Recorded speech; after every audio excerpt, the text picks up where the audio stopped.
Boa noite, gente. Eu achei interessante gravar esse vídeo para colocar alguns pontos que no outro que eu gravei ficaram meio que em aberto. No outro eu dei uma base do que era, eu quis mostrar que o feminismo ele não era um movimento da atualidade, ele já era um movimento histórico.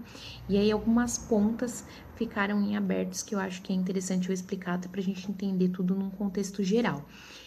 No outro vídeo eu citei que existiam-se algumas ondas, que a gente chama ondas do feminismo, que atualmente a gente vive a quarta onda do feminismo ou pós-feminismo. E aí lá com a Mary Wollstonecraft a gente viveu a primeira onda. Junto com essa primeira onda, a gente conheceu o feminismo que hoje a gente chama de liberal.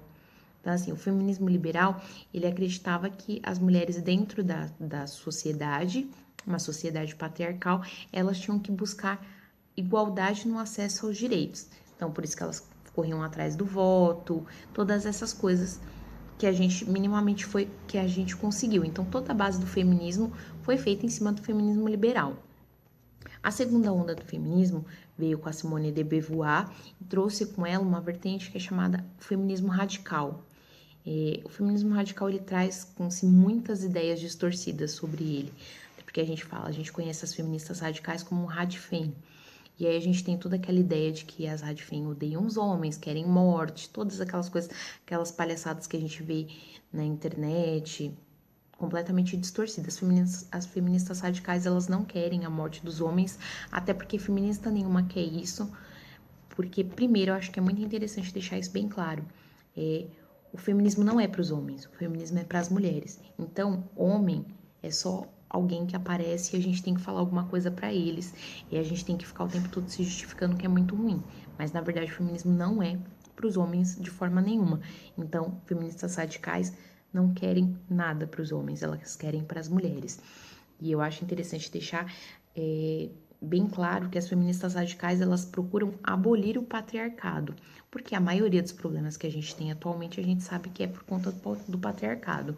Então essa é a segunda onda, por isso a Simone de Beauvoir escreveu o livro O Segundo Sexo, onde ela buscava quebrar esse estereótipo da mulher. Depois, nos anos 90, a gente teve a terceira onda do feminismo, que foi com a Judith Butler, e dentro dessa onda, dessa terceira onda do feminismo, veio-se com ela o feminismo interseccional. E dentro disso ela acreditava o quê? Que independente de uma classificação binária masculino e feminino, existiam muitas outras coisas, por isso a diversidade. Então a gente não pode pensar no feminismo como uma coisa única. Então, o feminismo interseccional, o que ele busca, na verdade, é trabalhar as diversas formas de opressões que as mulheres vivem.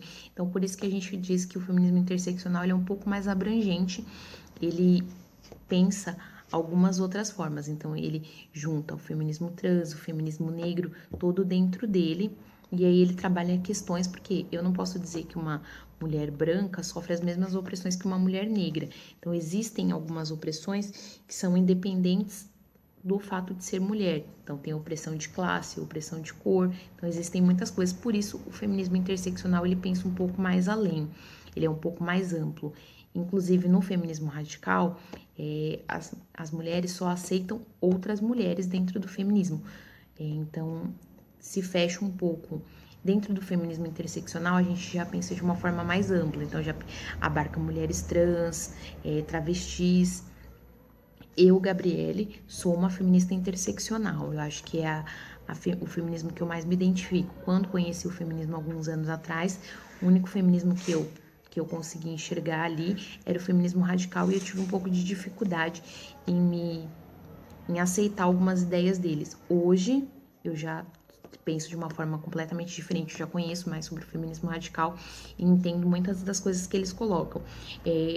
Tem ainda alguns outros tipos de feminismo, tem o feminismo socialista, eu até coloquei algumas coisas aqui, que ele acredita que o Estado deve assumir responsabilidade sobre a saúde sexual, sobre a contracepção, coisas assim do tipo. Existe o feminismo maternalista, que é diferente do feminismo maternal, porque dentro do feminismo interseccional a gente também busca pensar sobre as mães que também vivem outra forma de opressão dentro da sociedade, base são todas mulheres, mas cada uma tem suas peculiaridades. Então eu acho que era importante. E dentro disso, algumas pessoas ainda dividem mesmo o feminismo negro como um feminismo próprio, que surgiu ali nos anos 80, o feminismo trans, que é um feminismo da atualidade. Então a gente quer, na verdade, deixar tudo, acaba se deixando tudo muito bem separadinho, mas que no fim, independente da vertente, todo mundo está buscando a mesma coisa, que é direitos iguais para as mulheres, libertação sexual. Então tem muitas coisas, independente da vertente, as mulheres no fim buscam a mesma coisa. Então eu acho que eu gravei esse vídeo porque eu achei interessante apontar quais eram as ondas do feminismo, que são as 4. É interessante também apontar as vertentes que tem. Acho que eu não me esqueci de nenhuma que eu lembro, assim, que eu pesquisei sobre, até porque é uma coisa que muda, pode ser que em outro momento tenham outras vertentes, mas que a base o feminismo é um só, o feminismo busca direitos iguais para as mulheres. Independente de com qual vertente você se identifica, no fim a gente está buscando a mesma coisa. Então era isso, acho que agora eu consegui fechar bem o tema. E eu agradeço por vocês terem gostado dos vídeos até agora.